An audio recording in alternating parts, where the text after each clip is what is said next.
Welcome to Geek of the Week, the official show of the Avarice of Cartoons and Comic Society, with your host, Fraser and Jacob. I'm Fraser. And this is Jacob. Yes, you are listening in Wednesdays 8 till 10 Bay Radio, Geek of the Week. I am the Angry Washman, and this is the very chill Mancunian. Once again, this week, we have a guest. We have a very special guest. Do people want to come on our show? Can you believe it? Oh, hey, thanks, guys. This is our dear friend Yaz. He's going to be nerding out with us for the next few hours or so. You excited? You can talk nerdy, you can talk... Oh, yeah, hell yeah. This is like... I'm down. This is like an ideal 2 hours for I was going to say, it's essentially what we talk about. This is just the stuff we cover anyway. Just live now on air. I was going to say, yeah, Fraser's got a bunch of topics, got stuff lined up, going through the film news, the usual. But first, we're going to get to know Yaz. We are. First, with his geeky origin story. Ooh. How you became the well, geeky it involved a one. radioactive dog. Oh, nice. Rough. I think, I don't know. I think for me, getting the whole geeky thing was when Avengers came out in 2012. Oh, yeah. Like, that's when I just... That was the bug that... I was like, okay, I need a lot of Marvel stuff now. Yeah. I need this, yeah. This is cool. Iron Man's punching Thor. Yeah. It was, sweet. basically. So you're just going to see that in the cinema and then just getting back and being like, yes. And from there, Sweet. This is where it goes. This is where it begins. Yeah, that's really, that's cool. The other part as well is the Mount Rushmore of characters or people. So there's like four characters maybe that you've like at the peak for you. Oh, at the peak for me. All right. Yeah. So we usually have it like say if it was Joss Whedon because he's your favorite director, and then like I really love Iron Man, so that Joss Whedon and Iron Man will go up there, or say if it was like somebody behind your favorite TV show. So my Mount Rushmore is probably like Wolverine, maybe a few other X-Men in there, maybe James Gunn for Guardians. But yeah, so or like mine would be Peter Parker, Miles Morales, Miguel O'Hare. Yeah, and probably Kevin Smith will be in his as well. So what's your four? What are your top four dudes and ladies? Okay. Or robots as well. Well, I think I think Thing has to be on there. Why am I forgetting his name right now? The head of the producer of Marvel Studios. Oh, Kevin Feige. Kevin Feige. Yeah. How am I Lord and Savior. Basically, in Feige we trust, And then we all, by the way, we all just did the sign of the cross. Then we all did a little prayer. And I think Iron Man for me. I know Jacob hates his guts. No, But for me, Iron Man. I think he's just like he's like a great character, especially in the MCU. Then I would probably have to say Mr. Fantastic. Oh, nice. I like because I don't know, he's quite like iconic in there. Yeah.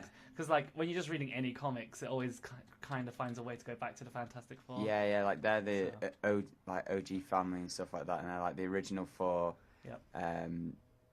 Of Marvel, and they're like the stand. Like they're always maybe not now, but they're always sort of the ones that are the core of Marvel. They're always sort of there, apart from recently. But Marvel 2-in-1's bringing it back. I was gonna say, oh no, we're talking about that later, aren't we? Yeah.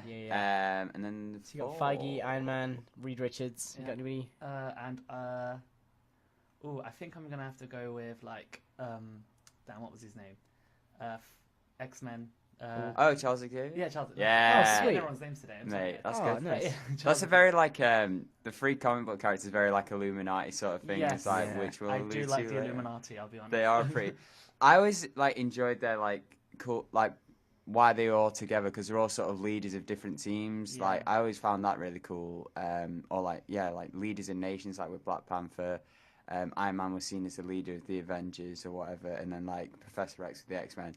And Reed Richards obviously Fantastic Four, but all of them bringing together. I mean, they did do some not wise stuff like shooting Hulk into space. I mean, they did have a sort of good intention. They wanted to put him in a nice, planet where he could just chill out and run around the flowers and they also hid a lot of stuff from Captain America. They did, yeah. That's because Captain America sucks a bit. So. Oh, really? Oh, I think that debate comes later. Oh, no, here's a civil war. It's just started. It's 11 minutes in. You know what it is? It's so right. This is civil war because it's like Yaz represents Iron Man, you represent Cap, and I'm Spidey. But this is like the... I'd say more like the comic one. I'm sort of like torn in the middle, like, guys. Who did you bring up the Illuminati? But the March Madness polls are going on. Make your own Avengers team. But who did you vote for in the March Madness? For which one was it? This is... So it was Black Bolt, Namor, Oh, right, yeah, Black Panther or Iron Man. Black Panther. It's I gotta be Black Black. Panther? Yeah, Wakanda sweet. forever. Because I'm basic and, it's, like, really popular right now. It's gotta be, I yeah. was gonna say, like, he's just got a movie. There's no he's it's not good. gonna. No, there's no way he's not. I gonna was win. surprised people voted for Namor. I was like, really? Discount Aquaman? Yeah, basically. I know he's It's really not- strong. it's Look, That'd be look! great. I stuck my vote in for Namor. That was. No, that was. I just wanted a mutant on there. I was like, oh, do you know what? No, screw it. I want a It was mutant. very weird. So you got Kevin Feige, See, Kevin Feige, Iron Man, Reed Richards, and Charles Xavier. yeah, they Oh, tie in sweet. really well to your origin as well, because obviously Kevin Feige and Iron Man are like their whole project with the Avengers, and like that makes sense. Because like I always find like the first character, like Iron Man's definitely the key part of the Avengers. Like it's his story, I feel like, and he like his story before then, like the whole of Phase 1. It was Iron Man's tale. It's getting like more split now. Like everyone's getting their own sort of inputs. But Whedon definitely loved writing Iron Man and was sort of like, yeah, I guess his other characters are cool, but like Iron Man was like his like, oh, I'm gonna give him all the quips and all the like good character development. What was it? But yeah, but that's like I think everyone's sort of like origins sort of linked in with their favorite characters. Like I always remember like seeing Spider-Man and seeing like the Teen Titans, and that's why I think Dick Grayson and Peter Parker they're always going to be in my Mount Rushmore. Mine was X-Men Origins Wolverine, and then obviously going in to love Wolverine. Yeah. What was just going to ask you? What was it about Charles Xavier? Like none of the other X-Men, or what was it specifically about? Honestly, back to the films again, because I was like 4 or 6 when like the first 2 films came out. Yeah. And I was like addicted to those films. Yeah. Because at the time, it was like the first time you get like a world where everyone's got superpowers. Yeah, Like, because TV shows. Now it's like in every show that there's has a always name. a connection. Yeah, like but, there's always more than one. At the time, I think I binge watched those 2 films on loop, like during my childhood. So. Yeah, because X-Men like, 2 is before so that it was like Blade, Spider-Man, and like Daredevil, and they were all and Batman as well. They were all in like. They were the one hero in the whole universe, but that one was like, oh no, there's a team of them. There's more than one. It's like, so if you don't like one of them, you're gonna have so much more. X-Men 2 is so good. X-Men 2 is such a good film. I would say, amazing. honestly, I would say that's my favorite X-Men film. Yeah. X-Men 2 or X2 First Class or Days of Future Past, I think. But yeah. Yeah. So shall we? We'll go on to some like film news now. Yeah. Whee! Straight into the film news. So there's a trailer for a film Jacob, I'm sure, will love. It was Fantastic Beasts, Crimes of Grindelwald. Did I use semicolon right there? Or have I incorrectly used? It's not on there, I mean, just without the semicolon. Yeah, correct, sweet. See, the thing with, like, last time we talked about this, obviously Jacob went into a famous rant. Oh, look, it's recommended to me. Great. Last time Jacob had one of his many famous rants, but we also discussed that perhaps Fantastic Beasts is not at the best sort of name for your franchise. But I got a bit irked because when they released the teaser for the teaser trailer, they had all this like magical world everywhere, and I was like, why don't you use that? That's a better thing from the magical world of Harry Potter, the Crimes of Grindelwald. But Jacob, I don't know if you actually did you see this or I did. I watched it a few hours ago. What did you think of it? I nearly threw up. Okay, yes. What did you think of it? I thought they know what they're doing in terms of marketing because they're like, oh, we're going to start with Hogwarts. Yeah. Even though it's based in Paris. Yeah, exactly. Let's just go to Scotland first. We'll just go drop by, the thing people remember. Yeah, and I think they're using the whole Dumbledore tagline. Yeah, it's all about. I do think originally this was meant to follow Newt Scamander, but then they were like, no, let's follow Dumbledore because people are more interested in him. You know what's really what was the tagline? What's the Dumbledore tagline? Oh no! Oh no! Like the using Dumbledore more. Oh, is it? It's like the whole like Newt's hardly in it compared to Jude Law looks cool as Dumbledore. To be fair, yeah, he does. I do. They sort of refrain from showing. See now I'm forgetting names now. Tim Burton's favorite child, Johnny Depp. Yeah. They've refrained from using him quite a bit. I was like, I can sort of see why. But for me, it was, don't get me wrong, it was a really cool trailer and I really enjoyed it. And I was like, actually, this looks pretty cool. And it's they've delved more into the magic. It was cool seeing like the Baker back again. I was sort of like, oh wait, so he's going to remember because that was he was a great character in the first one, and it was so heartbreaking. I was like, oh, he's not going to remember any of this, and it's sort of like, oh, okay, maybe he will. I'm getting very sort of shades of, like, it's not necessarily a bad thing, but it's like people always say this about Force Awakens. Oh, it's a rehash of the original Star Wars. But this feels like Dumbledore's got the same part. Newt's the new Harry Potter, and Grindelwald's the new Voldemort. Not necessarily a bad thing, No. but if I'm honest, I kind of prefer Newt Scamander to Harry Potter. Yeah. Because Harry Potter, the whole thing is, he's a kid who doesn't really know what he's doing. Yeah. And scums around. I like something I appreciated in the first one. Where to Find Them. It's like they didn't have to reintroduce us into the world. Exactly. They just kind of threw us sort in. of delved in. They're wizards, get over it. Yeah. But yeah, the second film, I like the idea of going to different cities. Each Yeah. Because Oh yeah, I did say. Because it's all about the wizarding world. Like, it's a whole Yeah. world. Like, people see wizards differently. And I liked as well in the first one, because they sort of alluded to why Voldemort would dislike muggles, because muggles didn't like wizards in the first place. So it's sort of that thing of, it's an endless cycle, one person doesn't, one group of people doesn't like the other, and then there's that war that's always going. But this time we're seeing the other side of it. Nice little $1 billion for J.K. Rowling, the bitch here. Yeah, probably. November again. That's around the same time the last one was. So it's a good time for it. But yeah, no, I sort of did get the whole Newt's the new Harry, but he's got he's known in this, and he's sort of got he's clearly made his name in this universe, because Dumbledore's if you taught him, you'd know that Newt doesn't follow rules, and it's that's kind of cool. And it's cool just seeing more characters, and like you say, how different cities and countries react to wizards. I just think the French are gonna. Do you reckon they're gonna have the approach of the Brits or the Americans, or sort of their own? I mean, they've done well in terms of interpreting the differences between in real life American and British culture. Yeah. And so I think they'll do the same thing with French people. Yeah. I reckon they'll make them a bit a bit more. Oh, proper pompous. artsy. They'll Yeah. be a lot more we are French, speak French. Or something. Yeah, I feel yeah. like they'll definitely hint at that. Can one of you? Well, either so this trailer is showing me it's got the Fantastic Beast Crimes of Grindelwald logo. Why has it got the Deathly Hallows in it? Why? Because in the books, Grindelwald uses Deathly Hallows symbol as his swastika. Oh, basically. okay, right. Oh, great. So he kind of took that symbol and kind of used it for his own. Because it was in the first one as well, wasn't it? Yeah. Just for a bit. I remember seeing that and going, ah!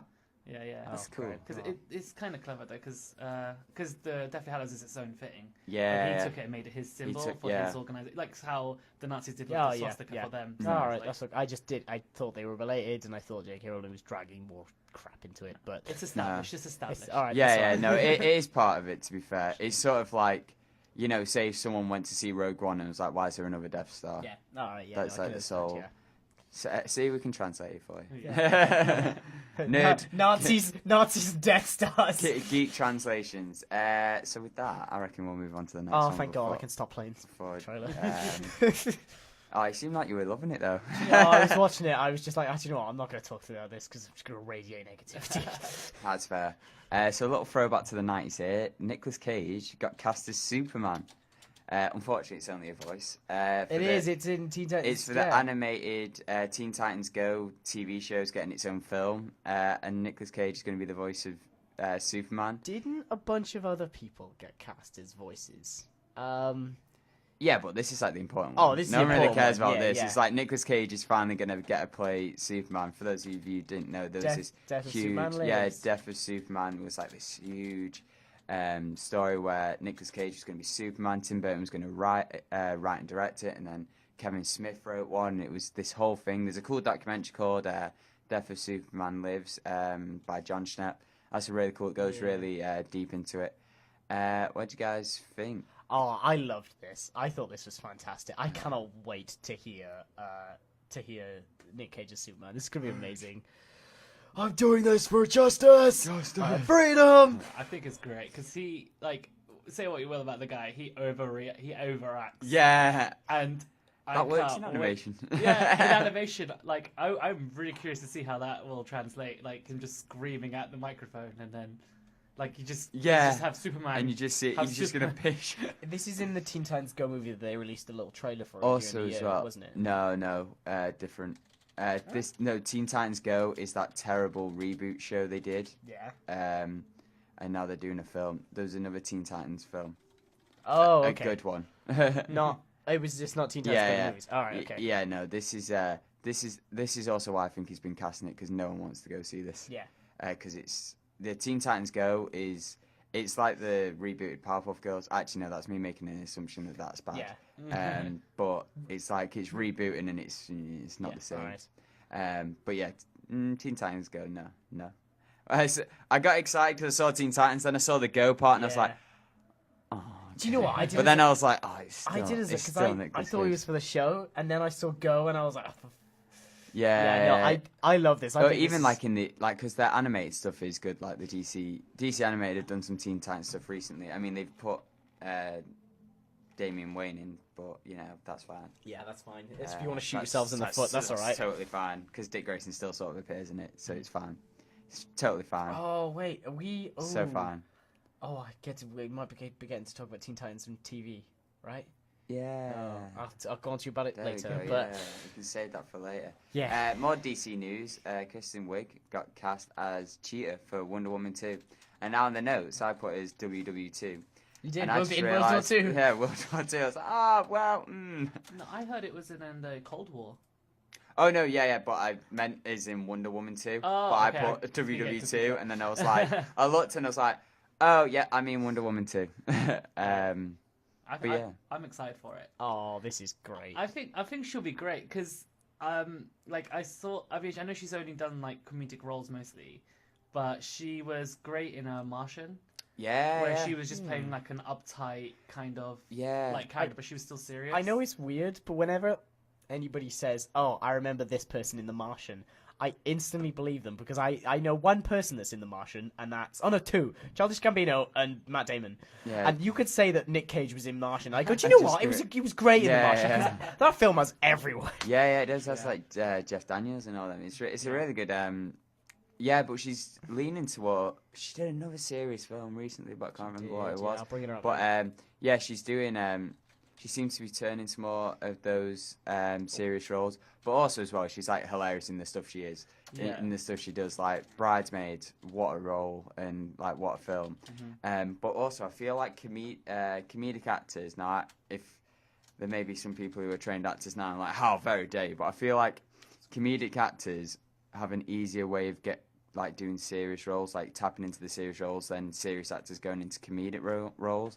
Yeah. For me, anyway, because some people are just naturally funny, but then can sort of tap into like something else when they're doing the serious roles. Like she was also a talking vagina in Big Mouth. Big Mouth, nice. I saw something like straight after this news came out, and I thought it summed it up. And I know I told you, but it was always wait until for DC castings. Always wait until the film. Like, you never know what, like, obviously, because, Jesse Eisenberg or, what's his name, Jared Leto was the Joker. Ben Affleck, Gal Gadot, who'd never only done Fast and the Furious and always, Wonder Woman. Always wait until the film to Ben reserve Affleck was the judgment. best part of Batman vs Superman. Like, you can say you're worried. You do have Jared Leto, who just, like, went just a bit crazy. You can say you're worried, or you're like, oh, this isn't a good casting, or this is a good casting, but you can't actually definitively say, this person's going to be crap because they're crap. No, like, you wait until the DC film. And that goes for all films in general, but, like, specifically DC. What kind of... it's just superhero movies as well. I think some people just manage to tap into something. Maybe it's the ridiculous amounts of money they get offered. It just goes, oh, this acting ability's just grown. Yeah. They're spending money like they have Marvel money. That superhero money, right? It might have been downsizing. Yeah, I think she wasn't downsizing. Sorry, you can carry on, Yaz. I was going to ask you, like, do you think they would do her African origins?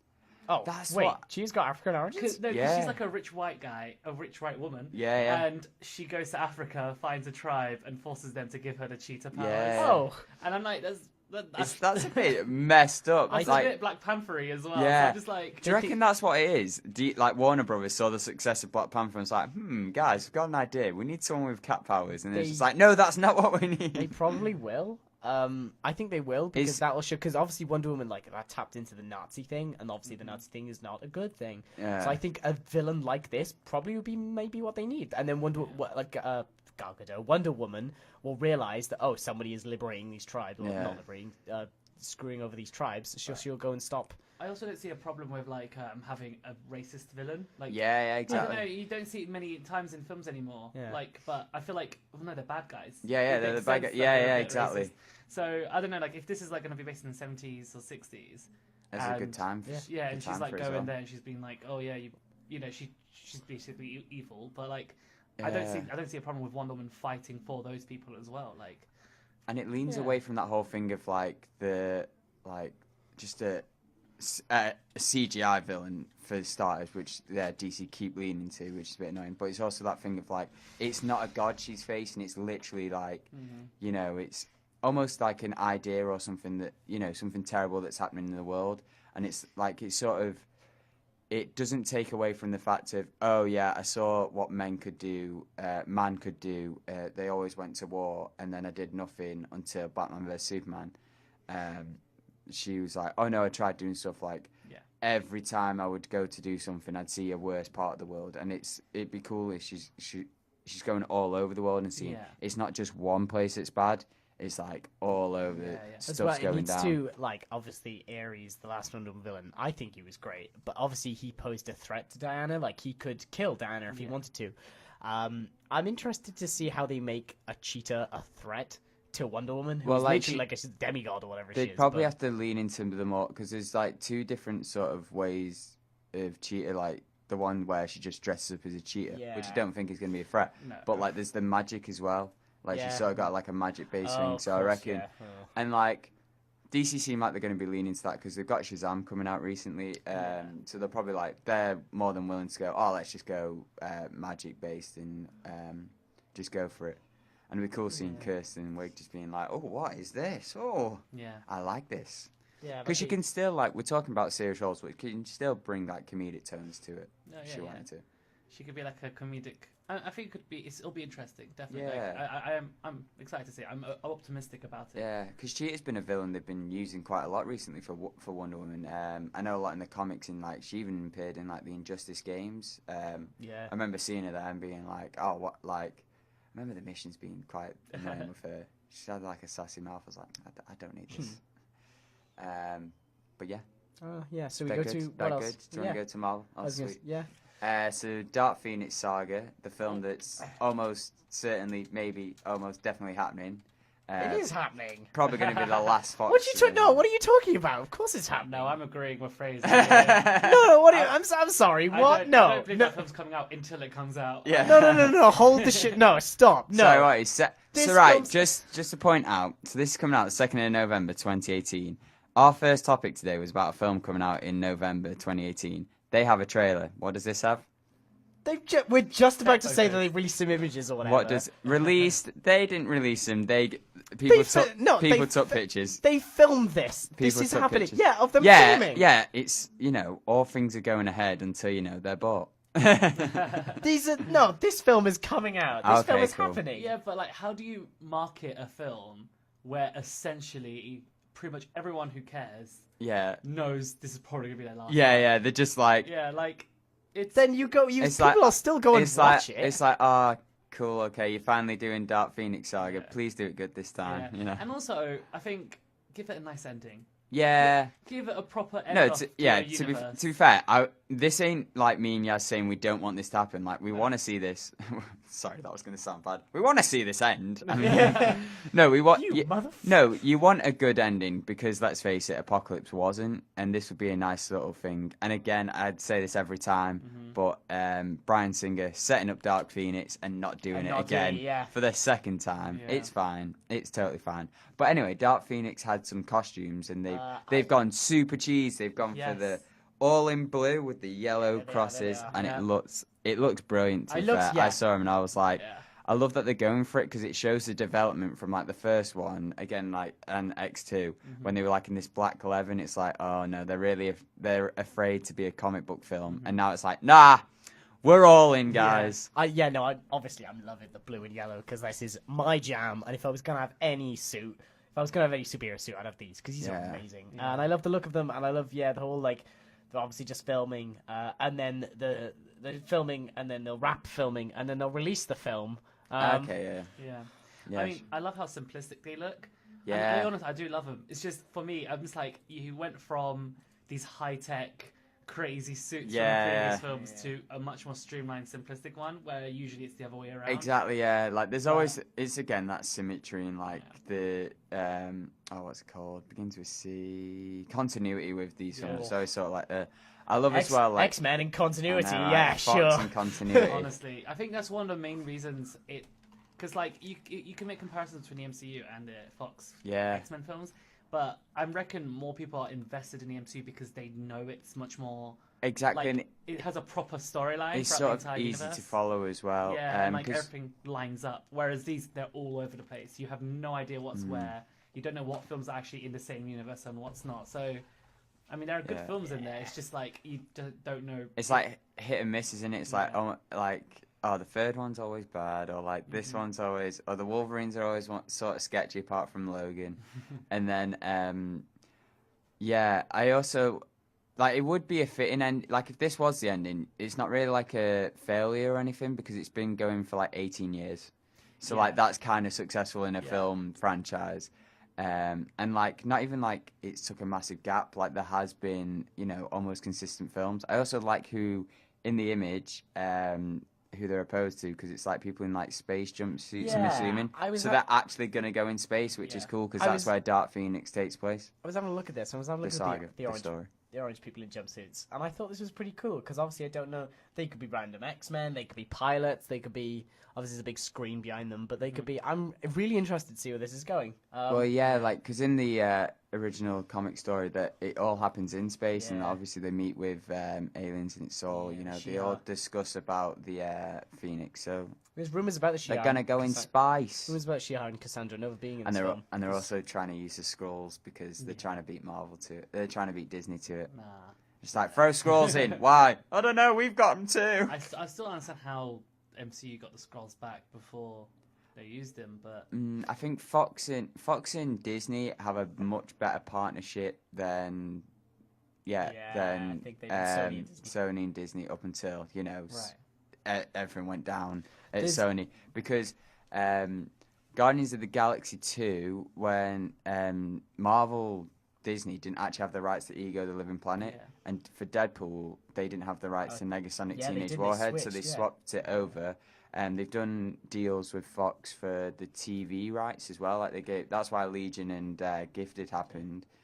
And they just they seem to get on more, and obviously they both got to use Quicksilver.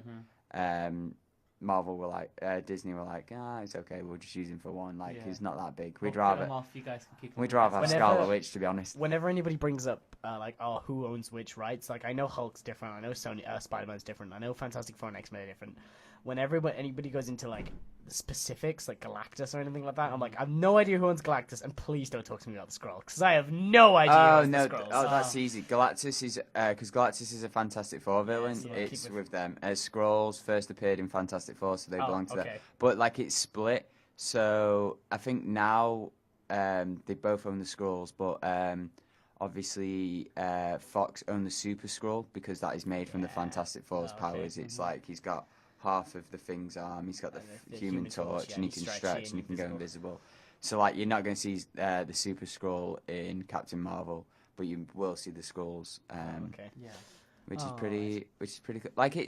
It's easy once you wrap your head around it, I feel. But it's another story is it's a Star Wars The Last Jedi. It's out on DVD and Blu-ray. I might get it actually.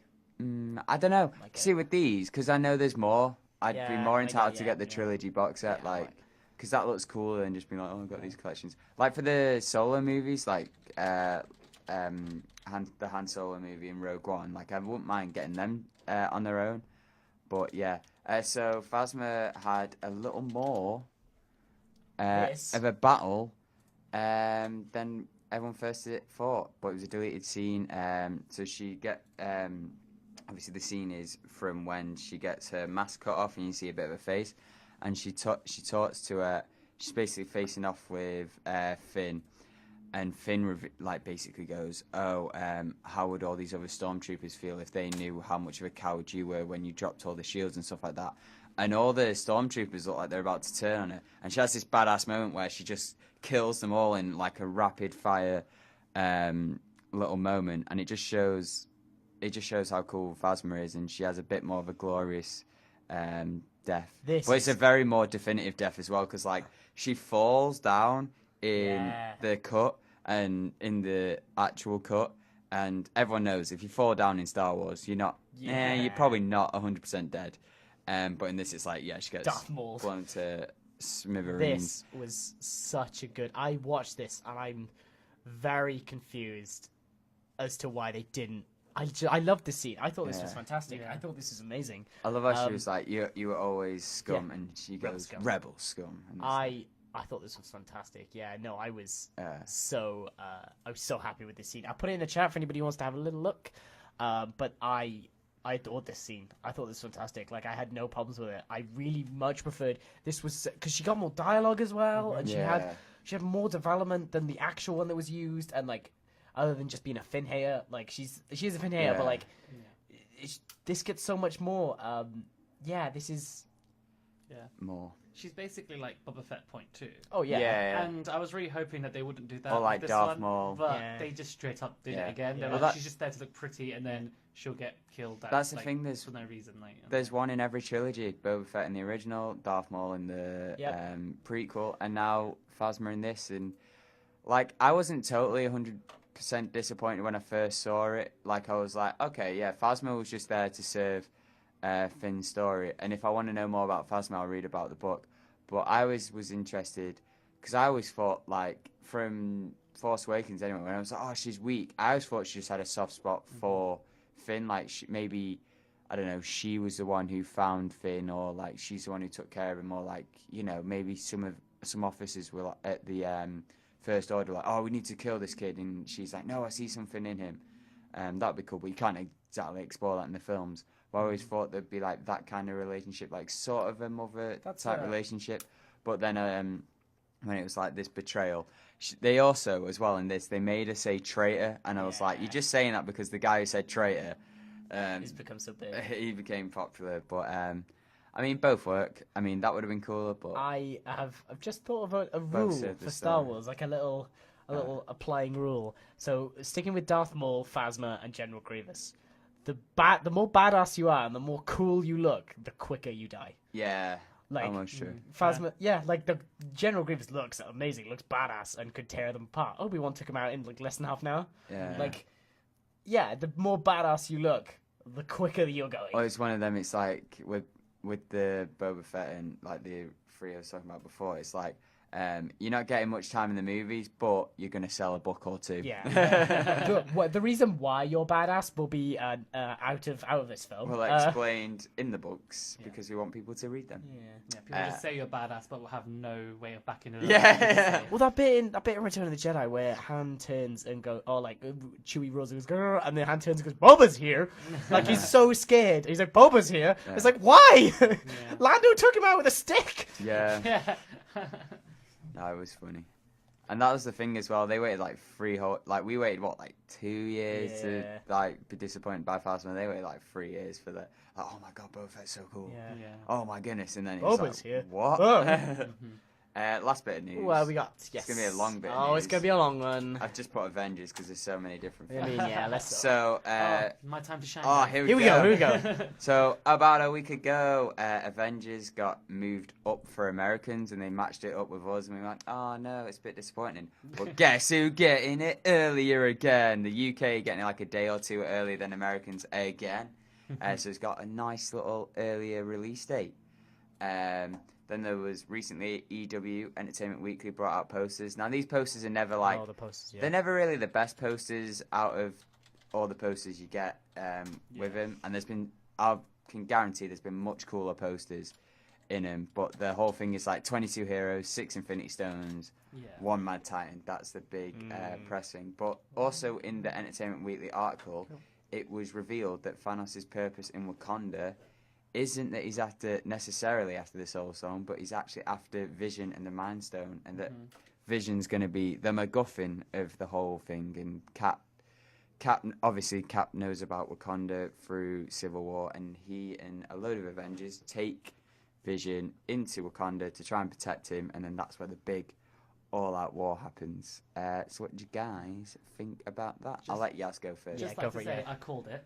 I knew that was going to be the reason because I was like, you kind of, they completely kind of showed it in the trailers. Yeah. Because they showed Captain and Black Widow saving Vision. Yeah. And then they showed them all together in Shuri's lab. Actually, Yeah. So you're just like, okay, so they've just taken him to they've got Wakanda the to protect him. That's small basically puzzle it. pieces together. Yeah. I remember you saying that a while ago, being like, I bet you he goes to the because of his stone, not the soul stone. I think the Soul Stone thing is definitely like people like want it to be in Wakanda, and I'm just like, it doesn't have to be like. Yeah. It's like it's okay for them to save the whereabouts of one stone for the last for the film. So Imagine if he accidentally found it in Wakanda. It's like, I mean, I was going for the Soul Stone, but I found this one. Wait, you got both? What's going on? Oh wow! Why is That'd all be these great, stones yeah. on Earth? It's like, you idiots! You put them all together for me. This was all part of my plan. There's the Asgardians trying to spread them out as much Yeah, as possible, yeah. and then the humans are just like, nope, we'll We'll just put them take all them together. I like the fact that it's brought closer for everyone is really good. Move the date. I think that's good because obviously spoilers and things like that, and obviously we get it different to the Americans.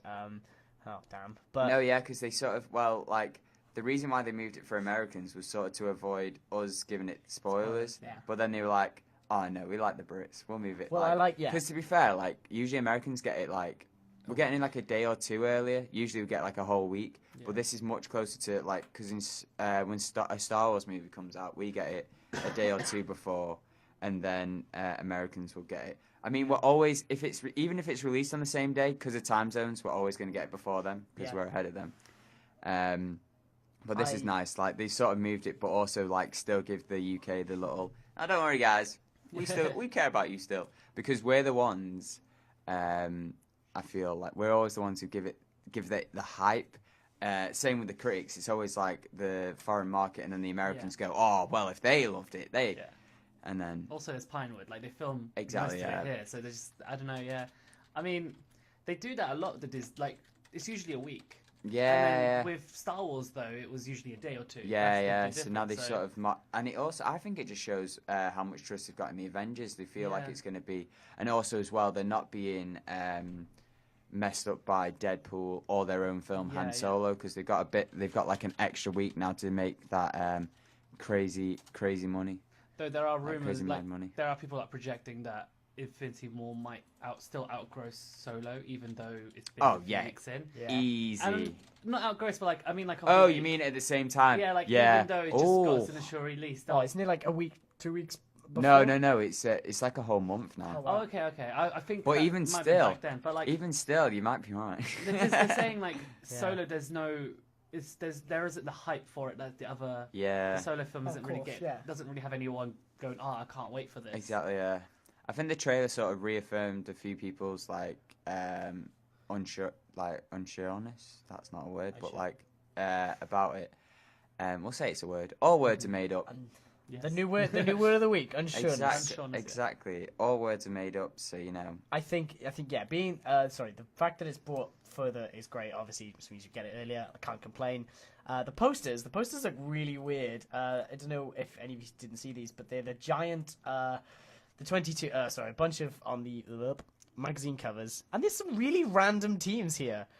They've got on the edges. Have you got the 22 ones? Because I don't think they're Entertainment Weekly. Do they not? No. No, Entertainment Weekly is the 22 heroes, 6 Infinity Stones. That's them, but that's it. But That's it's all just all 22 it's all heroes. together. Oh, that's all. Okay, right. It's just all because they have the. Yeah. Real weird teams. They have some really weird teams here. They've got Star-Lord and one of the Dora Milaje. I don't know Just her throwing name. it all together. And Scarlet Witch and Nebula. There's some pretty Drax and War Machine, Falcon. I think it just shows though we're going to get a mismatch, and it's going to be so cool to see because just seeing them all interconnect. It's honestly the Russo brothers are the kids with their action figures, and they literally just get throw them all about. Yeah. Which must be a dream come true. I am waiting for a nice Infinity War poster. Yeah. I think the problem they're having is they have so many characters, and whenever you throw that many things onto one page, it just looks kind of messy. I was tempted to get the Spider-Man one where it's just Spider-Man because I was like, that one's cool. But yeah, just a definitive, because so far you've got that Avengers one which has no one on it, and it's got April and that one's cool, but there's not logo, there's not a poster you can put in your room and be like, oh, this is But it is hard because there's so much going on. But also a lot of them are like, don't seem like, I don't want to say fan made, but they all look like they're not done by Marvel official. Like this is like Entertainment's Weekly's go at it. This is another magazine's go at it, or they've released it for someone else. As well, I know these posters essentially, sorry, the magazine covers essentially confirm like Thor is going to be working heavily with Rocket and Groot. Like that's all I've seen in the promos. Is just Rocket, Groot, and Thor, and even in the cover art with when they revealed it originally, and it was Thor with his different hammer. This essentially Thor's going to be working so much with Rocket and Groot. That'd be good. Also, as well, when they say 22, when they say 22 heroes, it makes you just think, oh wait, it's sort of which characters are you counting as heroes and which characters are you counting as like supporting heroes? Because the Dora Army, they're 22 on their own. They put the general, the leader of the Dora Milaje, like in all the promotion as one of them. Yeah. So I'm like, okay, she's she represent the whole, and she's great. But like, is she more of Black Panther's psychic, or is she her own hero now? Also, she's not an Avenger. Like, no, I wouldn't call her an Avenger. And also, I wouldn't see her like working on her own with the Avengers. You would expect her to be fighting with the rest of the obviously, obviously I love these posters. I can't fault it. Actually, I can. Where's Hawkeye? I know, Hawkeye had to get his own. A fan had to make it. I saw it. Yeah, that just leads all to the fact that he's Ronin and it's coming later. And do you reckon he'll even be in the film? Like with Ant-Man and Hawkeye? There might not even be in the film. Not really. I reckon, I don't reckon there'll be that much. Not as much as others. Yeah, I reckon they might be in the fourth one, but I think this one they might be. Ant-Man has more of a chance. Ant-Man has more of a chance of being in it than Hawkeye. I reckon Hawkeye probably will be in it, but not a lot. And I reckon Ant-Man maybe like towards the end, maybe. Yeah. But I don't reckon they're in the final. Because I still think it's weird that Ant-Man and the Wasp was coming out after Avengers Infinity War. So he might have a bigger role like after that movie as well, or it's gonna be hard to balance them all as well, and like some of them as well. Like you've had all these movies to develop so many characters, and some haven't got on quite well with the audience as others who have had like one movie. Like everyone, I think the supporting cast of Black Panther and the supporting cast of like Thor Ragnarok, just recent examples, people are like, they're cool. Yeah. And it's like supporting characters in like the Avengers and stuff like that is sort of like, people are less leaning towards it. Like it's got into see, but like Maria Hill, like she was badass in the first Avengers, I thought anyway, that opening scene, but like, she may be in this, but like she's not going to be a focus as much as like the recent, like Wong as well. Wong's in it heavily. Yeah. I mean, rightfully so. He was a cool character. But yeah, I reckon that's a film. I was going to say, should we? Oh no, it's not. Sorry. One more. Yaz, it's your time to shine now. We do wishes. We grant wishes on this show because it's time for your dream film. Dream film. Oh, this is a difficult any studio, any cast, any director, any plot, anything you want to take. We grant wishes. We're gonna go make it happen. We're working on a bunch of others. We got Matt's and we got still a bunch of others that we're working on. But we make them happen. So what do you want? Brain tank. See, I love Matthew Vaughn's style. Oh, so nice. I love his like high action type thing. Like it's unrealistic action, but it's like it's kind of comic booky in a way. It is, yeah. It's I think it's a perfect blend, and it's always put like because with Kick-Ass and what's the other one? Kingsman. It works because of the concept they're supposed to portray. Yeah. But yeah, carry on. Sorry. I like that, but I also I kind of want like a high magic based film, but done way better. Yeah. Because Harry Potter's great, but they don't have any, in my opinion, any really good magic fight scenes. Yeah, true. That's fair. But so I was like, that's why I was excited for Doctor Strange. Like, and I think they do a lot more in that. But could you imagine like they do it really good in cartoons, but like if they did it in a film where you just have like a battle between two sorcerers who are just bombarding each other with insane spells. That would be sick. Because that's the thing with like Harry Potter. They're great about the world building and like how wizards operate and all the different stuff they have in all the classes. But like the action, and I think Michael Vaughan's the perfect guy to sort of portray that. Like someone, I can't remember who it was. Someone was comparing. It was a critic. They were recently comparing Doctor Strange, and they were saying it was essentially like what was it? Not a samurai, but like a nunchuck kind of, like a Bruce Lee movie, but with sort of spells, but like sort of like hand gestures instead of nunchucks, and I was Yeah. like, actually, yeah, that's Well, kind of what's true. it- oh. And then with Inception, What's her like, face? Christ, Elizabeth Olsen, who does Scarlet Witch. Yeah. They got her to do essentially ballet, I think. Yeah. yeah, Or for like the origami hands. for the hand gestures that she does. Yeah. Because there's this scene, like a leaked. Well, it's not leaked. It's in the. It's in the trailer for the. Infinity War. It's in the Infinity War trailer, but it was the leaked one from. Oh, Comic-Con. yeah, Comic-Con, Comic-Con, yeah. Where she does like a weird.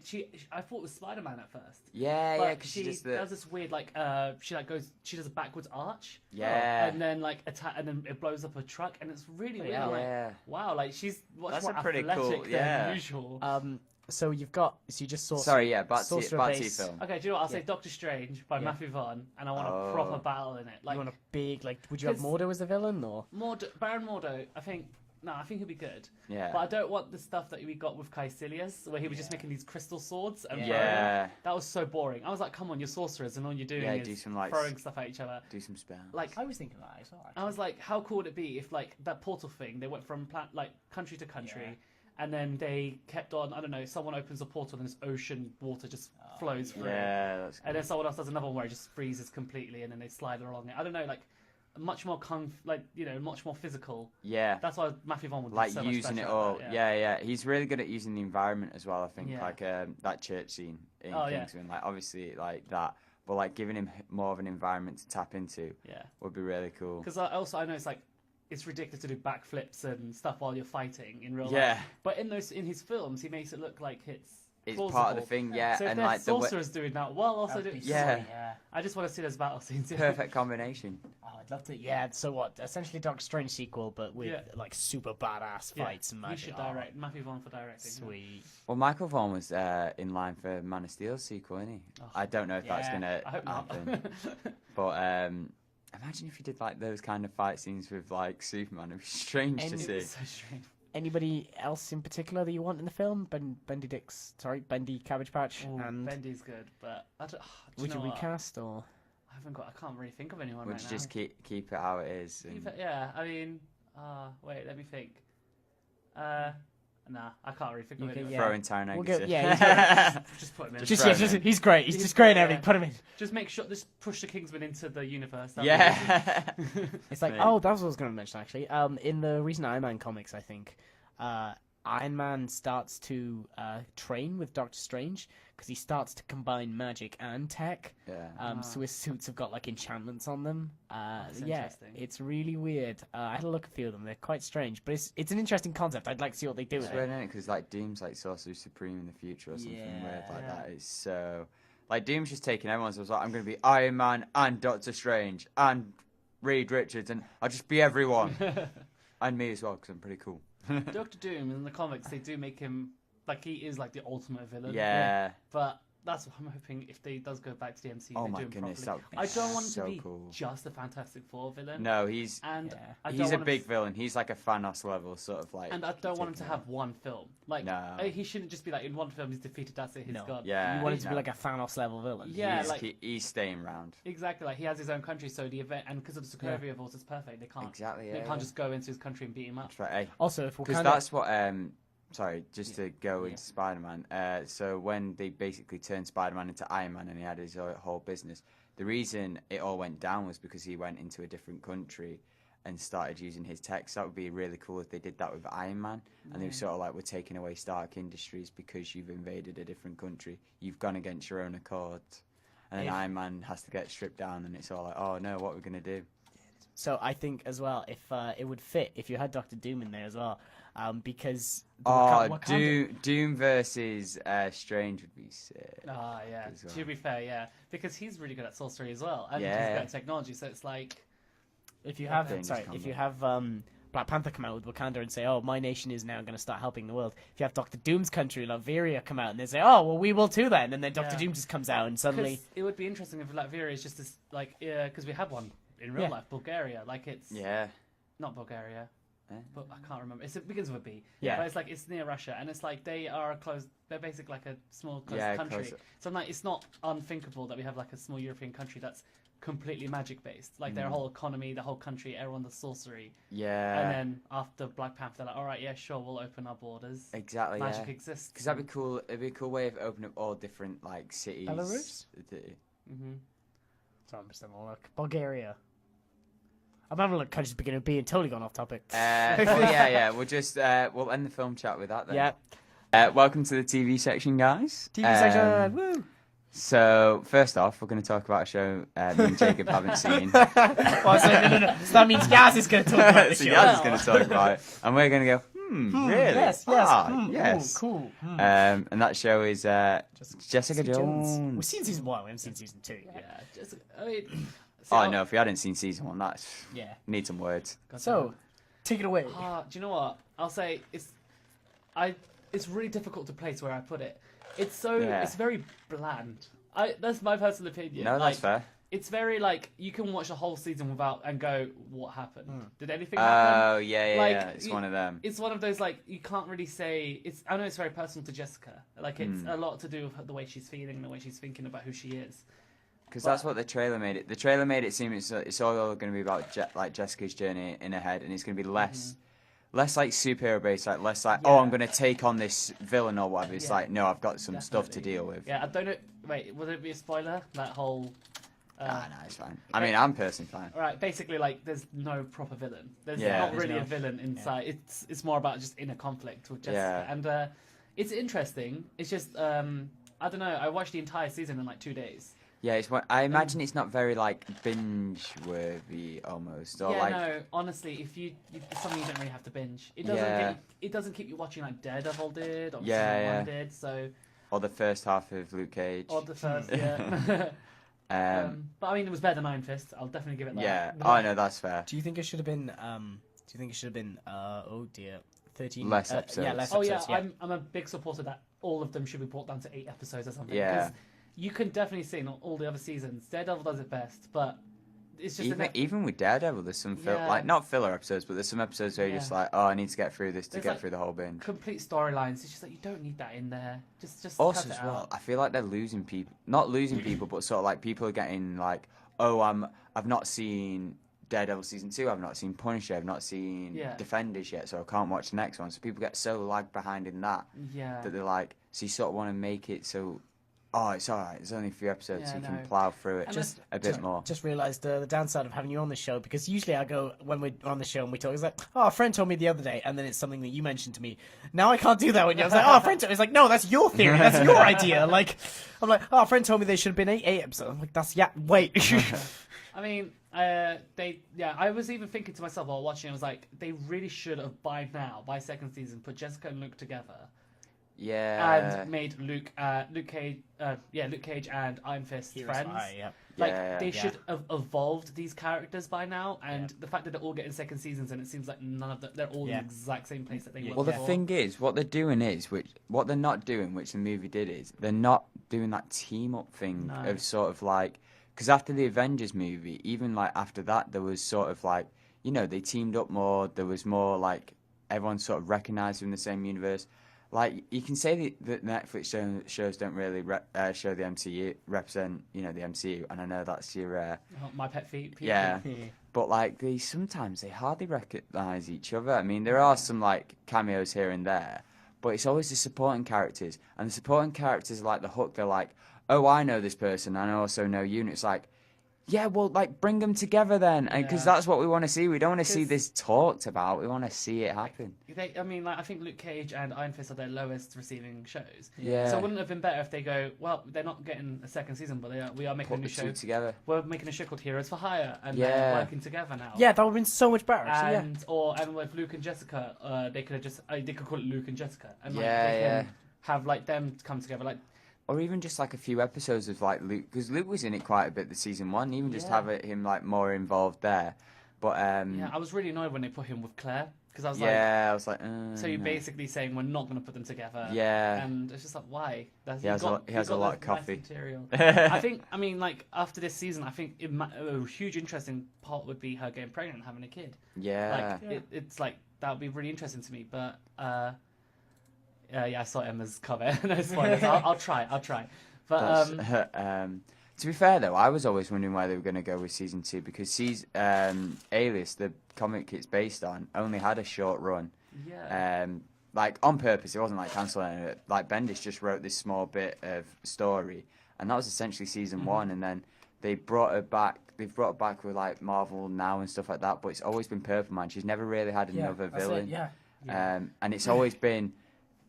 For her, it's the closest thing. It's like almost like Image. It's like the repercussions of being a hero, the repercussions of like stuff, the effects that these events happen to. Because you see so many horrible things that's happened to heroes in like superheroes in comics. No matter which superhero you pick, they've been through some stuff. Yeah. But like Jessica Jones, Alias is sort of the ones that sort of like, no, this is sort of showing like how this would affect a person, like an actual person, not like. Yeah. Which is cool. So that's like I'm sort of interested to see it. Like I will see it, but I'm not expecting like I can't wait for it to throw some guy off a bridge or something. I will say something that was really interesting to me in the show is that it was basically essentially a Brave New World type of deal. It was like this world is one now they're getting used to people with powers. And you see that a lot, like in their legal system and their like. Oh, that's cool. The way the world is shaped around them now. They are preparing for people with powers everywhere now. So it's just kind of like... That'd be pretty dope to see even like a Daredevil or like a Daredevil or Defenders. Because in the comics, they do make a law of how like superheroes can get trialed in their costume and stuff like that. And they don't have to reveal their identity. And identity seems to play... Actually, it's just Daredevil, really. I was going to say it plays more of a part in the Netflix shows, but it really doesn't. It's literally just Daredevil who's got the secret identity. And everyone else is like weirded out by it. It's like, oh, why'd you have a secret identity? And it's like, shut up, Carl Lucas. Just because you've changed your name. But so what that's other? Fair. We've slayed on Jessica Jones. I've got we've discussed. I wouldn't say slay. We've gave some opinions. Well, this is a story just for me. So Kevin Smith and Jason Mewes are going to appear as characters on The Flash, and I really hope it's Bluntman and Chronic or Jay and Silent Bob. That would just be hilarious for me. If it's like an alternative, like if they had one of their Earths be like the View Askew universe, I would absolutely lap that up. That would be incredible. Wasn't Jason Mewes? I know Jason Mewes was in an episode that Kevin Smith directed. He played like a security guard. No, he was He was one of the villains when Earth 2 attacked, or Earth 3 attacked even. When he directed in season when Zoom. He probably done it twice. I remember the first time he was a security guard when people attacked. Oh, okay. When people attacked, he was a security guard. He's not played a villain. But they also had. Is it Oh no, it's not a Hollywood Babylon. It's a Geek thing. There you go. There's this Geek thing. One of his shows. He does so many shows, and I can't remember what it is. But one of his co-hosts was in that as well. But yeah, that's my dream would be like the View Askew universe as part of the Arrowverse. That would be really cool. That would just be madness. Because then it's like you get Dogma, you get, all that great stuff. But speaking of CW, we had a little catch-up. We caught up, finally. Well, we didn't watch we didn't watch the episode that came out yesterday. Avoided Run Irish. We can't watch. I think we should skip that one. I'm caught up on Riverdale, and Yaz watches Riverdale. So yes, I do. This can be a whole can be a whole CW moment. Have you watched Black Lightning by any chance? I have not yet. We've got you on that one. I know it's on Netflix, and I am planning on watching it, but I just haven't got around to it yet. Yeah. Honestly, really good. Watched the first 5 episodes. Was loving it. Like it is completely different too. I said it's a mix between Luke Cage and Daredevil. It's not a CW like Flash and Arrow are the stereotypical CW shows. This is not a CW show. It's good and I think it's the reason why it's on Netflix as well. It's definitely got that Netflix vibe. Yeah. But there was talks while it was coming out saying how it wasn't connected to the universe, and people were a bit disappointed at first. And I'll be honest, I was one of them. I was like, I'd be a bit disappointed. But then once you see the show, you're sort of like, oh no, I'm kind of glad they're not, because it's sort of that's very like superhero cheese. That this is like, okay, this is this has got something to say. But it's like Jacob says, like there's the connotations of like how black people are treated in America, and that's sort of like the things with Luke Cage. But then there's also that thing of like with Daredevil, it's like, because he's a principal, it's like, does he save more lives as a principal, or does he save more lives as Black Lightning? And when he's a principal, you know, he's got all these connections, and he's a well-trusted man because, like, he's been the principal of these people who are committing these crimes, and they sort of respect him.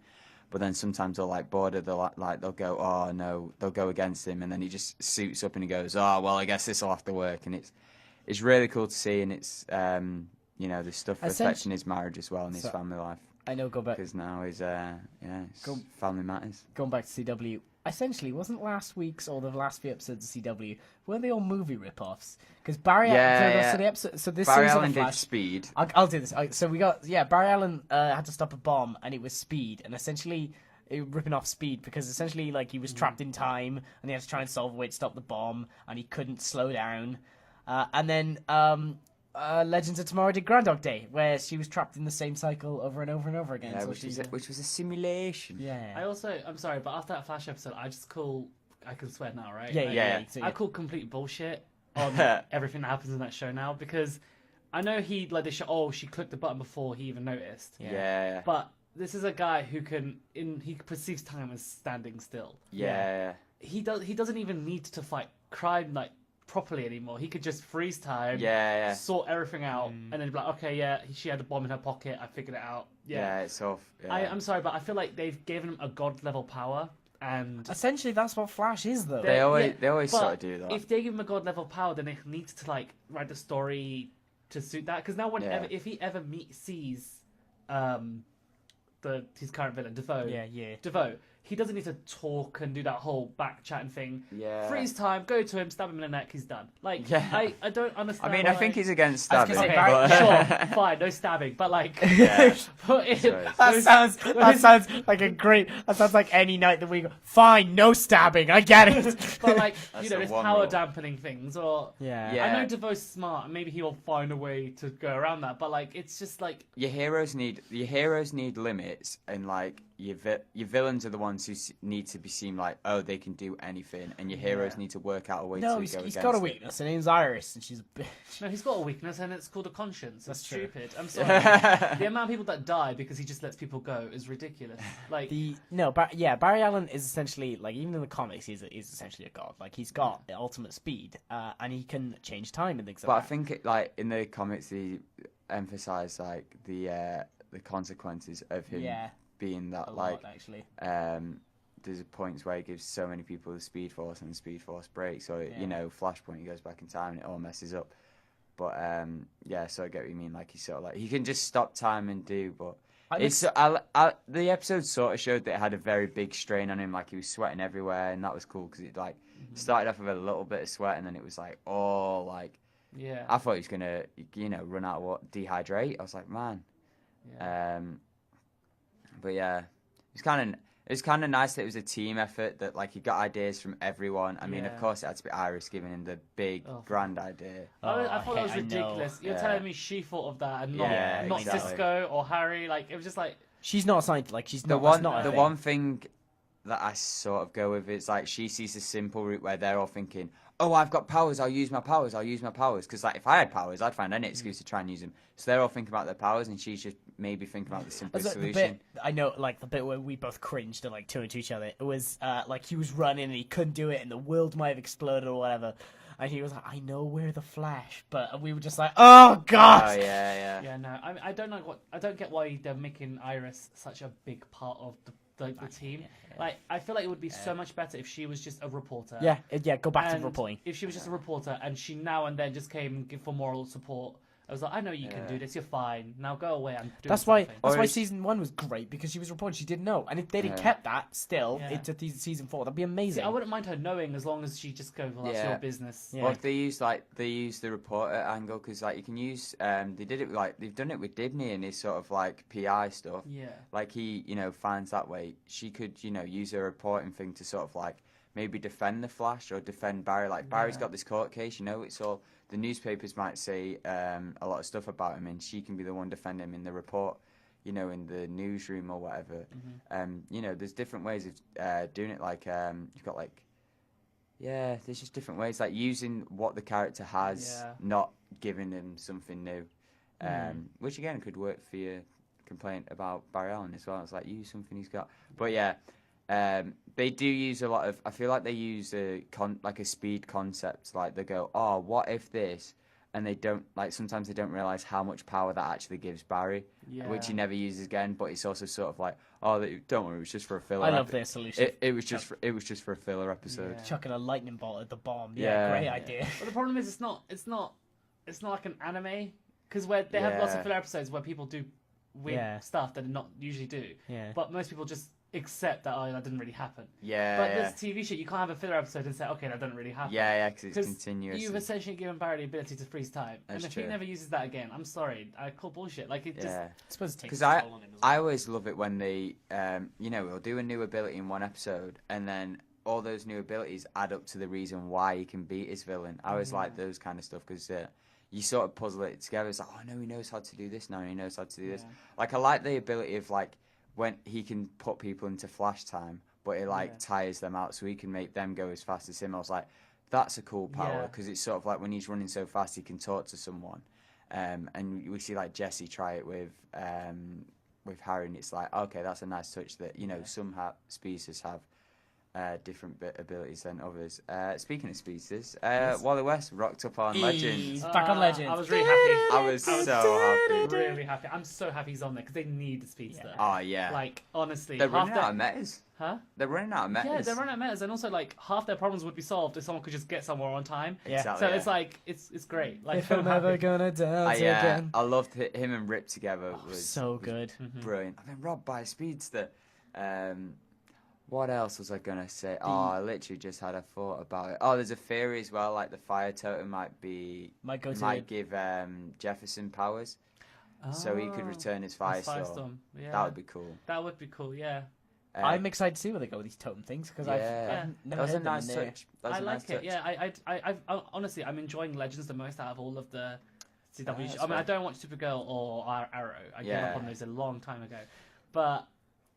It's really entertaining because they're cheesy as hell. It's cheesy as hell. But they're embracing it. They embrace it. As well, there's so much sex going on in that show. Like, everybody's fucking. They're just doing it non-stop. I'm just like, God, this shit, David, take a chill pill. Like, even distracts on missions. Like, Jesus, chill out. Like, I know, because I love it, because like Citizens Code was like, I hope you weren't doing it while I was nearly dying. There's literally a woman who's threatening to take her. And like, they are just fucking. Like, God damn it.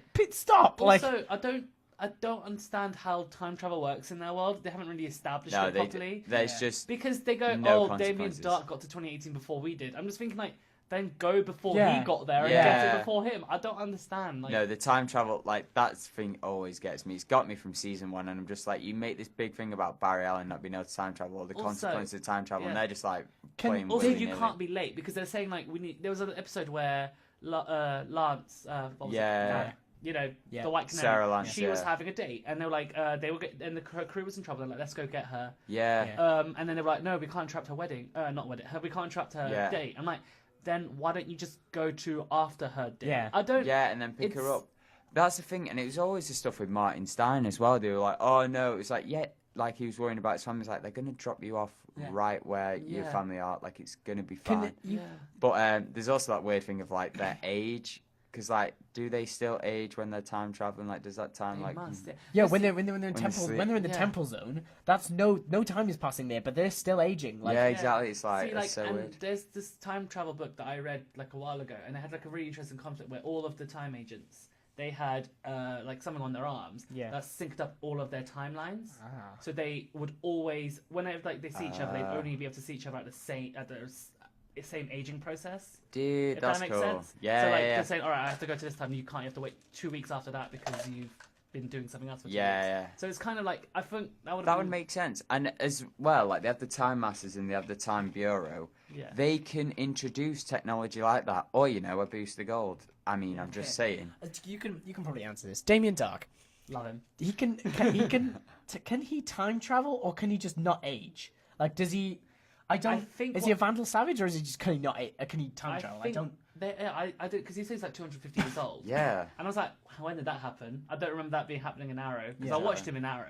And then I think what it is I think Mollis is the one who gave him like those stones that help him Yeah, time and they're travel. the ones that are giving And him- the age thing, I reckon it's the magic. It's his totem. Like he has his own Yeah. magic totem, doesn't he? That, like when he makes gets him maybe when he gets brought back to life as well. telekinetic. Mm. And I think that at the same time slows his aging process or something. Okay. It's Because one of it's the, got to. yeah. I can't see any other way that he's that old. It's one of those things as well. It's like you have to like. It's almost like it's two separate characters. Like it's the stuff that happened in Arrow and the stuff that happens in Legends. It's like it's two different characters. It's like two different abilities. Like, yeah, there's so much that changes. Like even with like Eobard Fong, we noticed with like with Reverse Flash when he was in Legends. It's like this is a totally different character than we were getting in the Flash. But like, I mean, both are cool and it's cool to see. But I was How like, many of them are agrees? But Iris should never be a speedster again. And yeah, goddamn, I don't even want to see this episode. nah, it's I mean, fine. I'm gonna watch it because I've Yeah. got nothing else Yeah, in my we've life. got, Yeah, we've got I mean- But yeah, I'm just. We're all gonna. I'm not looking forward to it. I'm just It's gonna all watch it. happening. Oh, come I'm on. not going to enjoy it, It's- but it's going to happen. Do you want to go to your part? Zombie Wang Yay! or Zombie Clang? Oh, I love Oh, this dear. part of the show. I get to talk about Walking Dead while you two tune out. Yeah, watch Walking Dead. That's back. Zombie Clang. No zombie. Oh, well, next story. Well, no, because I was saying to you as well, they go through the swamp, and that's perfect time to have a nude zombie, because there's a bunch of them Exactly, covered in leaves and stuff like that. I And know, there's yeah, only- it just slowly Oh, goes right. away. Oh, There's four episodes left of the season, so there'll be time for a nude zombie soon. But essentially, like, everybody's just kind of gearing for war now. Yeah, please, somebody else talk to me about Walking Dead. I'm not game for war. I'm game for this Zombie Wang. I'm game for this show just ending already. I've never seen it, and I'm never planning on seeing it. No. But it just seems like, because was it like it was a film theory or something where they did like a theory on the zombies. Was it was it the sound? Was it like how they should? Oh no! It was the one where the They should be zombies are deteriorating. decaying. Yeah. They're deteriorating, Yeah. and so in any like hot climate place, Yeah. the zombies Yeah. should stop They should existing be going, yeah. around at max 8 months Well, after what's- they've become zombies. What's happening now with it? They're addressing this, I think, and they know that this. So the first of all they're doing is more makeup and effects. Like the makeup and effects, the more budget they get, the worse they're making them look. And also they have one big event, so they have like, I don't know, a giant shootout. But people are missing or something like that. They'll have like 3 episodes, but over the space of those 3 episodes, they'll tell it from a different point of view. So they'll film the same thing, but like they'll space it because they know like this season has taken like a week, whereas season 2 took like a year on the farm. So they are slowing it. Like I think half a season ago, it was like 8 episodes are stretched over a day, and it was just different people's point of view.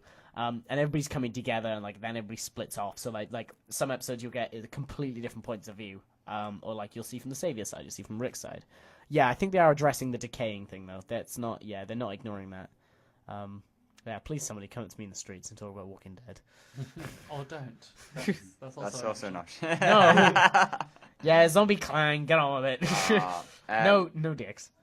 Last bit of TV news before we grant another one of Yaz's wishes is Jon Favreau of Iron Man fame, of Jungle Book fame, of future Lion King fame, and Slackers, if you want to go that far back, is going to be directing, executive producing and being a part of a Star Wars TV series. So what do you guys think? Hang on. Okay, I don't see where this is going. I'll be honest. Like they keep announcing more and more Star Wars stuff. Yeah. I'm just thinking like, what are you? I think they are trying to do their own version of the MCU. Yeah, I know, Yeah, 100%. 100%. They're just because I think Disney like, all right, we've had a huge success with like all these different TV shows on different platforms all over the place. Let's try it with Star Wars. Let's do that, but with our different. But I'm wondering what they're gonna do. I'm wondering if it's gonna be animated. I'm wondering where he's. Oh no, it's live action. Oh, it's live. Yeah, it's live action, and I think they're going to. Was it It's Bounty Hunter? 10. It might be the what they were going for with Lucas before he was like, oh no, I'm not doing anything. I'm interested because I think Jon Favreau's done good stuff. Yeah, apparently he's done. No, I'm not going to say apparently. He has done very bad stuff as well. But if you're a fan of Elf, he did that. Yeah. He also did Cowboys versus Aliens, which is not so good. He did Iron Man 2, but Iron Man 2 It's ages ago. like. All his bad stuff's ages ago, and it's also like Iron Man 2 was like he was very pushed, he was pushed by. It's one of the worst things. Marvel have done is like they've rushed him, and then but they learnt their lesson. Fox, and they were like, yeah, let's not do that again. People didn't like it when we did that. No, People didn't like the film when we did that. I mean, everyone just kind of accepts that Iron Man 2 was a filler film. Yeah. It just came out in between because they need time Exactly. to get the rest But of like it. what he's done recently, I'm like, that's the thing as well in like Hollywood. It's like, what have you done for me recently? And he's done good stuff, and yeah, I'm like hyped for it. This might be a series I actually watch instead of the Clone Wars and Rebels, which just offend. Like the way Last Jedi offends people, Clone Wars and Rebels offends me. So I sort of understand why people don't like. Yeah, sort of see why people don't like Last Jedi, but I'm also like, yeah, no. But have you seen Rebels and Clone Wars? They do it much worse. Yeah. Like the stuff they try and do. Personally, for me, Clone Wars is better than Rebels. Personally, for me, Probably. They're both. They're both on the same level. The It's like when people say, "Oh, do you prefer Phantom Menace or no, do you like Phantom Menace or the second one, Attack of the Clones?" I'm like, they're both low. I don't care. They're both not enjoyable. Clone Wars is the lesser of the two evils for me. Yeah, nah. I've not seen either, so Exactly. Same. I'm just. We don't know. We don't either. We just watched the lightsaber battles on YouTube, and that's all you need to know. That's it. But yeah, stepping away from nightmares. TV, another wish. Wait, oh mate, you just interrupted my perfect segue. Nope. I was gonna go. Oh, so from the nightmares that is Clone Wars and Rebels and Iris West as a speedster to dreams. Yay. Yes, we're granting yours. Rub the lamp. See, All trying right. to destroy well, segues. For a TV show, I think I personally would like a type of bright situation, but done good. Like where the universe isn't ridiculous. Yeah. Like, because they have the exact same kind of ghetto Los Angeles with like a weird, insane like fairy tale Fairies and past. orcs and. I'm like, you can't do that. You can't have our worlds be so similar if everything is so different. Like your past is so different, which is why I think I would love the whole different species aspect. Yeah. I think that's a really good idea, and like the idea of magic. However, have it either the species all like living in their own separate countries, maybe, or lands, or lands, and or like so they're living in secret. Only recently they've come out of the shadows, maybe late 60s, 70s. Yeah. And then also, if there's like or you can go like another way. Oh, there's like this portal opened and like they started flooding in or something like that. That'd be so good, actually. Yeah, so you'd have like the Arthurian, Excalibur and things like that. Yeah. And that stuff, like if you're gonna have it, you have to have it if you want the same similar world. And I do kind of think it'd be nice in a similar world. It needs to be either a secret until recently, or just came across it recently. So you'd have pistols and stuff, and like guns and stuff like that, and like people with Kevlar. But then you'd also have people going around with like swords and stuff and giant wands. I think it'll be interesting if you had a situation where, because especially like say America is so gun heavy. Yeah. Like they love their weapons and guns, and then suddenly they have this new threat where they're like, guns are obsolete now. Yeah. Like that sounds Like, as I think, like, let's just use England as an example. If, like, our society started using magic and teaching it in schools, and comparatively, we had the same problem with guns, but with magic instead. I think that would be... And have, like, so, I don't know, so everybody carrying a gun, maybe carry a wand or something, or carry, like, an enchanted artifact. Yeah. That would be really cool. I presume you direct this. I presume for your idea of vision. Yeah, sweet. Yeah, this is my baby. Not Max Landis or the guy who did Suicide Squad. Have you got a director in mind? No, not director. Sorry, have you got a cast or a title in mind, or anybody you really want in this? Bright but good. Bright but good. Yeah. Dark. I mean, I like Game of Thrones started pretty much unknown actors, and it worked out pretty well. So I think I would definitely go the same route. That's fair. Sweet. No worries. Yeah. Just a load of people from ABBA. If you want to act, come on by.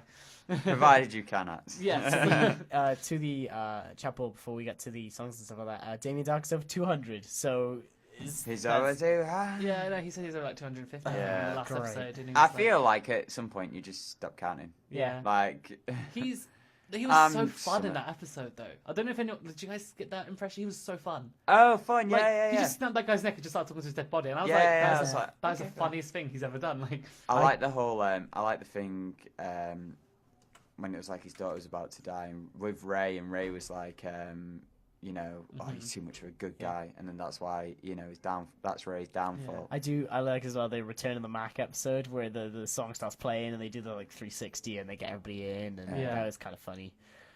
Okay, so Yeah, so that is TV done. Okay, all back in. You are on Geek of the Week, Wednesdays, 8 till 10, with a very angry Washman and a very chill Mancunian, with our special guest this week, Yaz. Are you enjoying the show? Oh, yeah, it's brilliant. Love it, guys. Good. You get to talk Nice. nerdy for ages about stuff that you already talk nerdy about anyway. So, welcome to the comic section of the show. So, a little bit of a rundown. What are we going to talk about today? We've got two things we're going to leave till next week. DC, I'm just going to prompt it at the front because these are probably going to be long topics. So DC released a Black Label. We're going to talk about that next week. We need people to check it out. We're also going to talk about Hulk's return. He returned this week in Avengers No Surrender, but we're going to leave it so people can actually, read it and we don't spoil too much. But for the first part, going to go into Infinity Countdown, because Infinity Countdown 1 was released this week, and I've got to be honest, it was just a Guardians of the Galaxy story, to be honest. It was the end of Duncan. It was the end of a run on Guardians. They have some of the stones, so basically it was that, and then there was a bit of tie-in at the end with Black Widow and Wolverine. Yeah, surprise, Black Widow's not dead. It's only been a couple of weeks. Yeah, she's alive. Spoilers for Tales of Suspense as well, because she's not even popped up. Exactly, I'm the one that's reading that. But there was I'll have to say, this issue for pre-event, it was not disappointing, but sort of leave you expecting more. But what it set up at the beginning, before the actual story began, was really cool, because it told you where each stone was and who it belongs to. But they also said, they also gave a little background about the stones, but they're doing something quite new, and it'd be cool to see if they interact this with the movies. But they've got this thing, I kind of wish I had the comic with me so I could go through each one. But the way the stones work, they only work if if you have a certain ability, some stuff. So the Space Stone is really linked with power. So if you have the Power Stone and the Space Stone, it basically means there's a little connecting diagram saying which stones work really well together. So sort of an order, if you were going to pick them up, a certain order to pick. Obviously, Soul and Mind. To pick them all up together. But that's why the Space Stone's all about the power, and that's why Wolverine can travel around a bit. But yeah, so 2 characters fought dead, no more. But this also explains why Wolverine was able to travel around like he did for all these other where's Wolverine? Where's Wolverine? And yeah, that was Infinity Countdown. Looking forward to where it's going now, because it looks like each issue is going to focus, because I think it's only 6 issues, is going to focus on a different stone each time. There was a bit of an ending to a series, wasn't there? You're gonna get really sad now. Yeah, I'm gonna talk for a bit about Hawkeye. I know not a lot of people are reading it, and I know a lot of people care. But I loved this series from issue 1, and I got really sad because it ended. It did a 16-issue run of Kate Bishop having a detective agency in LA, and to be honest, I love picking this book up. I went to Robin's nearly every Wednesday, the comic book store in Aber. Go check it out. And I picked it up, and I was happy to read every issue. It was a good, just little issue that I got. I got to see Kate Bishop doing some cool stuff. Clint was in there towards the end. And all the characters got wrapped up, even the villains. And obviously they leave it on a bit of a cliffhanger with her mum and things like that. But I won't spoil it. But it was genuinely just it was a really good series, and I'm sad to see it go. They also, Kelly Thompson wrote a little, I'm going to gush over Kelly Thompson because I've still got more series that I'm reading of her.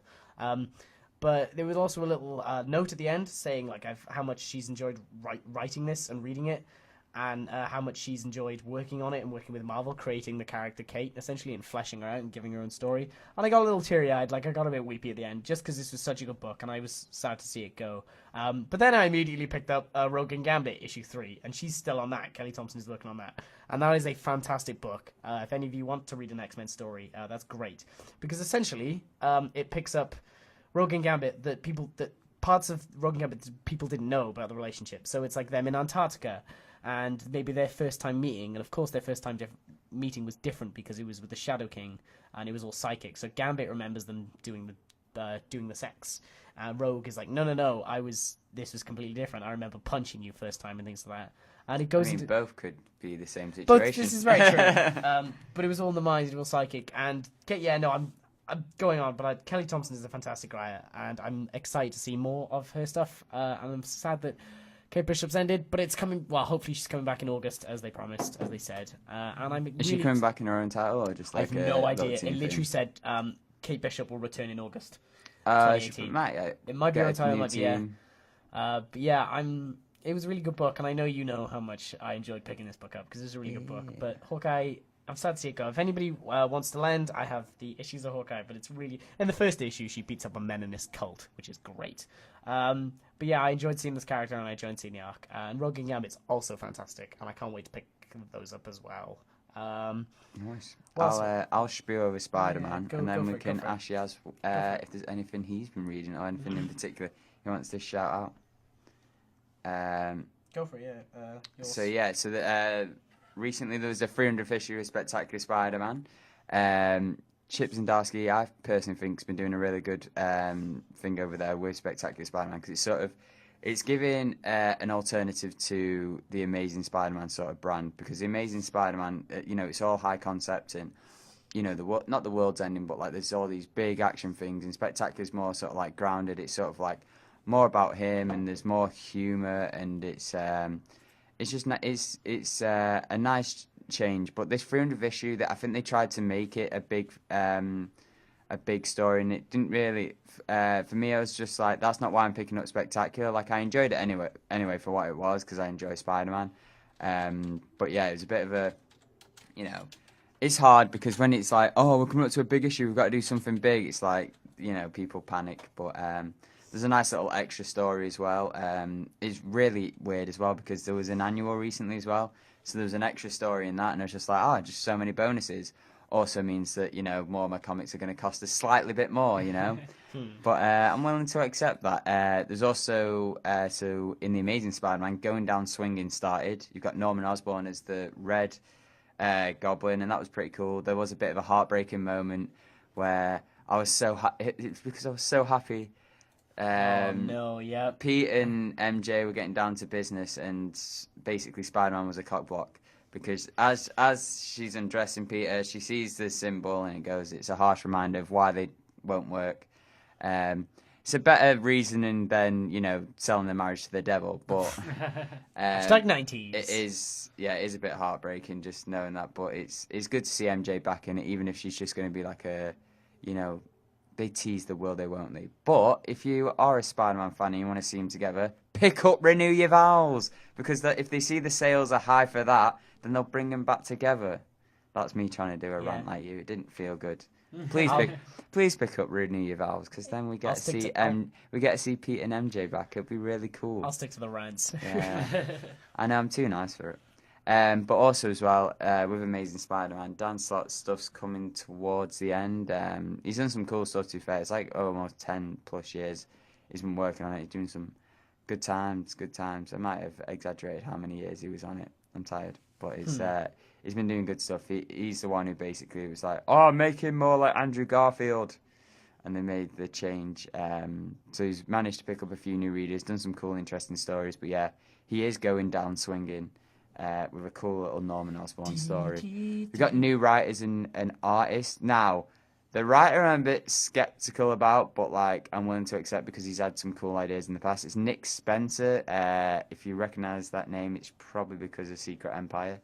He's the one who turned Cap into a Nazi, and then it wasn't really Cap. He did some cool stuff with Cap before that, and he's done good stuff in the past. So I'm like, he's a high-quality writer, so I'm hoping it goes well. And if it doesn't, I've always got Spectacular Spider-Man and Chip Skylark to keep me going.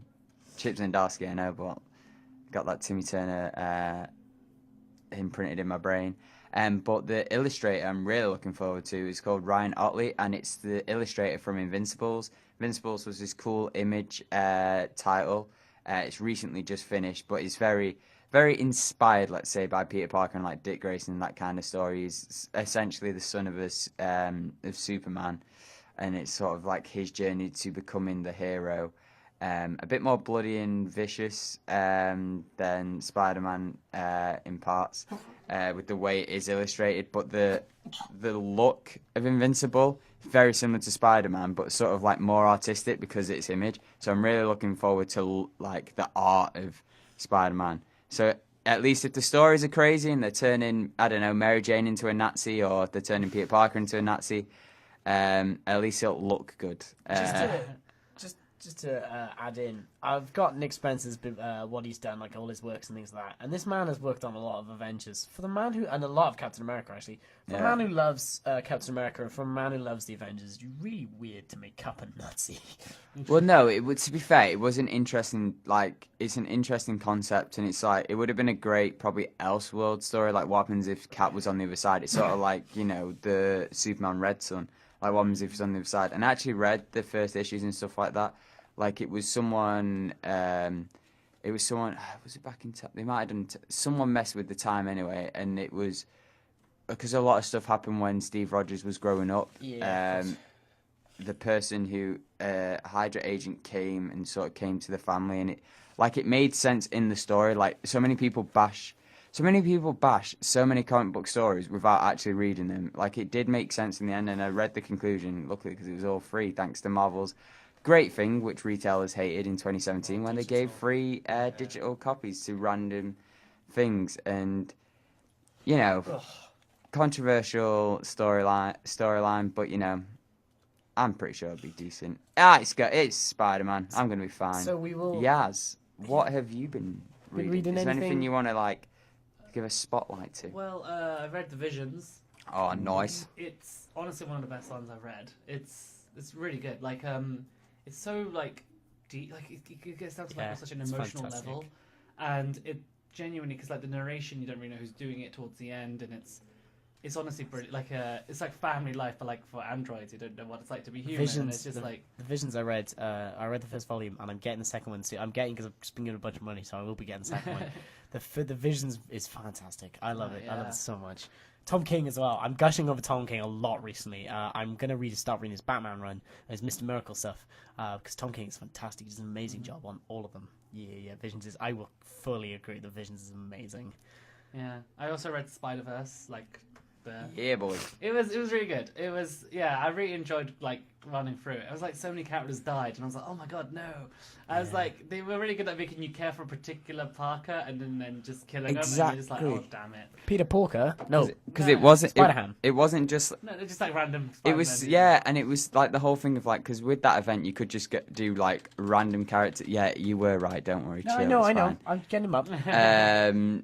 You can get... like so many characters and they just randomly kill them off, but they actually made you care about these certain characters, and you were like, oh wow, and then like, oh, maybe we're gonna see some more cool stuff. Oh no, they're dead. Yeah. And there was like some really horrible stuff, wasn't there? Because there's the one where it's like Peter Parker's like really really young, and like the people. No, yeah, that one really messed me up, because he was like, this is like in the beginning of his career, and he was like a young Spider-Man, and you're like, oh, this is like the young one that this is really sweet, and then he just gets killed off so quickly. Because I was thinking it was going to be like, oh, it's a nice little thing for, you know, Peter Parker of the main universe is going to be like a great teacher for him. It's like, no. Yeah. Spider-Verse was actually like, while Sony weren't dealing with Marvel very well and Disney, I was like, oh my goodness, if they did a Spider-Verse movie, that's how you make your own universe. Yeah. And that's what they're doing with Miles Morales. That's going to be, I can't wait for that. That whole film series. It's just going to be great. I also liked having one of the characters have an existential crisis. Like, there was an Indian version of Spider-Man. And he was just like, look, most of these Peter Parkers are white, guys. And they're all based on the same one. I'm basically just like this weird version of them. And I was like, yeah, you kind of are. Spider-Man India. I love the whole...